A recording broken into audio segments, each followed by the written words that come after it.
sua estratégia política mais importante, né, que era a organização política dos trabalhadores em partidos próprios, em centrais únicas, independentes do Estado, etc.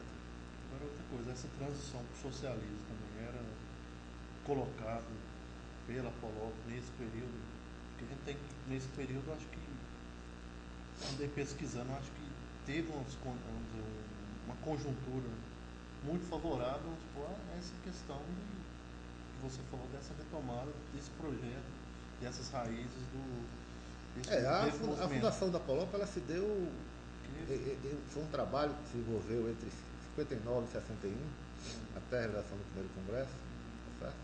São 2 anos de preparação. Então. E ela se deu exatamente num período muito rico, né, para o surgimento de uma organização com as características da Polop, porque ela se deu sob a maré montante da Revolução Cubana. Né? Então, para as teses que a Polop defendia, né, que era contra o reformismo, que a Polop defendia que a revolução no Brasil era socialista ou não era revolução, ela viu isso se consumar aqui na América Latina, num país muito pequeno, né, e fez uma revolução vitoriosa, né, e declarou socialista quase que de imediato. Então isso era um reforço muito grande, vinda de fora, para as teses que a Polop defendia desde sua fundação. Agora, nesse período, por exemplo, você falou dessa conjuntura, que o pessoal do ABC também tinha a crise, vamos dizer, econômica mundial, crise do petróleo, o milagre brasileiro já dava sinais, né, de enfraquecimento, a própria ditadura também. Isso de alguma forma facilitou, vamos dizer, esse ideário da Polop, essa aceitação no meio universitário nesse momento. Veja, a Polop, o grande auge dela no meio operário foram nas greves de Osasco e Contagem. Né? Ela teve papel de destaque nas 2 greves, que foram greves de 68. Né? 2 greves operárias fortes. Né? Nilmário Miranda. Nilmário Miranda, houve uma repressão muito grande, tá certo? Então esse foi o ponto talvez mais. A Polop teve mais êxito dentro da classe operária. O movimento estudantil, o trabalho do movimento estudantil, das organizações, dos partidos políticos, né, ele tem um nível também de proselitismo político muito forte, né, porque o movimento estudantil não está vivendo a contradição fundamental do movimento operário, das contradições operárias. Tá certo? Eu acho que no movimento estudantil também ainda vigorou, né, para essas organizações mais à esquerda, aí já não só mais a Revolução Cubana, como todo o ascenso mundial de 68. Né? 68 foi muito importante praticamente no mundo todo. Né? E isso a Polop sempre teve presente. A Polop, acho que durante esse período tinha a vice-presidência da UNE, né? É uma das organizações fortes. Né? Eu acho que fazia uma aliança com a AP, com a Ação Popular, que tinha diretoria. Né? Então foi uma organização que teve à frente, né, de 68, à frente da UNE, à frente que era um movimento muito forte, e que, claro, com o surgimento do AI-5, com o decreto do AI-5, a onda de repressão recaiu forte também sobre essas organizações. Né? Também, nesse período, também teve aquelas divisões, né? Acho que o pessoal que criou a VPR, né? Isso aí já foi um período de rachas, né, como se costuma falar no jargão da esquerda, né, onde a Polop cresceu, conseguiu fundar o POC, né, que era juntar com a dissidência do Partido Comunista da Guanabara, do Rio Grande do Sul, né, e formaram o POC, né, e posteriormente, ainda sob a influência da Revolução Cubana, das certa ilusão guerrilheira da época, né, com a relação de forças muito desfavorável, ela viu também, ao mesmo tempo que criou o POC, logo imediatamente depois surgiram a VAR e o VPR, ambas com propostas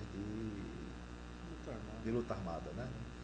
A Polop, ela nunca foi contra a luta armada, mas ela nunca se envolveu na luta armada diretamente. Que eu só assim, te interromper, nesse período aí, década de 70, ou nesse período de 77, 78, ainda tinha essa questão da revolução ainda em Não, pauta? não. Isso que eu- 77, 78, Isso que eu tento, assim, tentar entender. O que vocês estavam Não, no colocando? 77, 78 era uma retomada, veja, a militância que veio a Polop, ela veio em cima dos documentos originais da organização, né?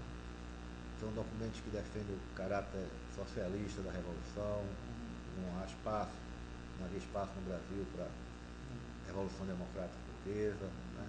Que havia uma contradição entre capital e trabalho, tá certo? Que em nível mundial havia uma contradição entre capitalismo e socialismo. Então esse era a rigor, eram documentos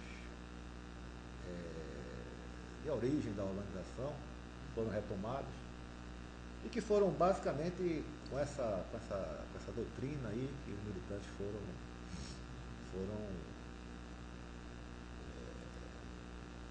vieram para a organização, tá certo?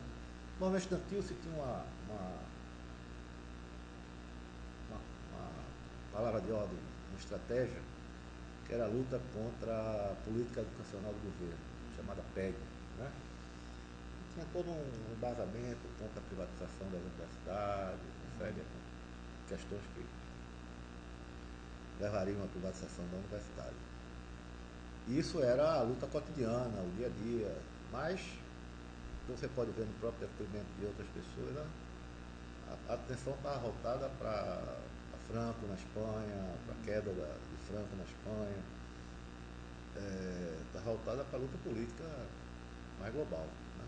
Nacional, que é das raízes da Polônia. Está pensando essa transição para o socialismo de forma mais global, né? Não Exatamente. restrita Então, a um país ou outro. era uma organização que ela defendia a luta pelo socialismo, né? Claro que isso é a Polop era um exército autonomeado, não tinha uma classe operária atrás de si, né? Ela lutava pela formação de um partido operário, de uma estratégia de independência de classe, tá certo?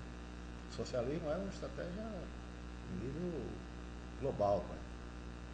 Não era a Polop com suas próprias forças que poderia realizar isso naquele momento, nem no momento imediatamente posterior, né? Então eram divisas teóricas, né?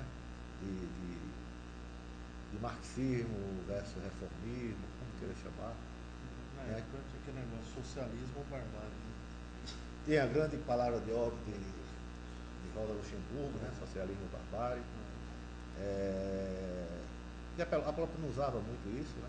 Ela defendia o socialismo e dizia que não havia espaço para revoluções burguesas na América Latina. Mas ela não propagava muito isso, não fazia parte do seu arsenal de agitação e propaganda, né? O socialismo ou barbárie. Mas assim, tinha aquele negócio que o socialismo é inevitável, né? O capitalismo está em crise. Não sei se isso era colocado, vamos dizer, nesses Pode colocar se a alternativa à ditadura militar não é socialista, não é revolucionária. Tá certo? Então, essa era a grande divisa da Polop. Era o que diferenciava ela de muitas outras organizações, não só do PCB, né? Porque mesmo outras organizações de esquerda defendiam como saída a questão de constituinte, etc. Mas isso terminava ficando nos marcos dos governos conservadores, né? Como, aliás, como houve a constituinte. Né? E aparentemente a previsão da Polop estava correta, né? Uma constituinte, do ponto de vista revolucionário, é absolutamente conservadora, né? as posturas, né? A própria Nova República deu um sinal disso, né? Diz Florestan Fernandes que é com questão totalmente conciliatória, né? Que não resolve os impasses. Né? Exatamente. Então era manutenção da ordem. essa era a grande luta que a POP fazia em favor dos trabalhadores e o debate com com a própria esquerda, né? E toda uma esquerda que acompanhava, né, fazia aliança com a POLOP, ela se deslocou, creio que na eleição de 78. Né? Grande parte da esquerda, a grande maioria, apoiou o voto do MDB. Né? E a POLOP continuou sem apoiar o voto do PMDB. E a POLOP se isolou bastante nesse período. É uma coisa, né? Que nesse período, em 77, estava saindo, vamos dizer, foi para o Rio. A 80, não sei se teria condições, mas nesse período tinha essa organização POLOP e ao mesmo tempo tinha esse movimento estudantil crescendo, de alguma forma influenciado pela POLOP. Né? Seus quadros estavam. Parte dele, né? Parte deles estavam aqui. Eu quero entender o seguinte, qual que era a contribuição que se esperava, vamos dizer, do movimento estudantil nesse esquema, né, da organização? O movimento estudantil, qual a contribuição que se esperava do movimento estudantil para levar a cabo esse projeto da POLOP? Veja, as organizações de esquerda em geral, né, naquela época em particular, elas querem propagar suas ideias. Fala assim, o estudante tinha o papel de conscientizar, vamos dizer, não vou falar as massas, mas conscientizar, o povo tinha esse papel Tem um papel duplo, né, de conscientizar militantes e particularmente lideranças, né, das principais contradições da sociedade brasileira. Eu acho que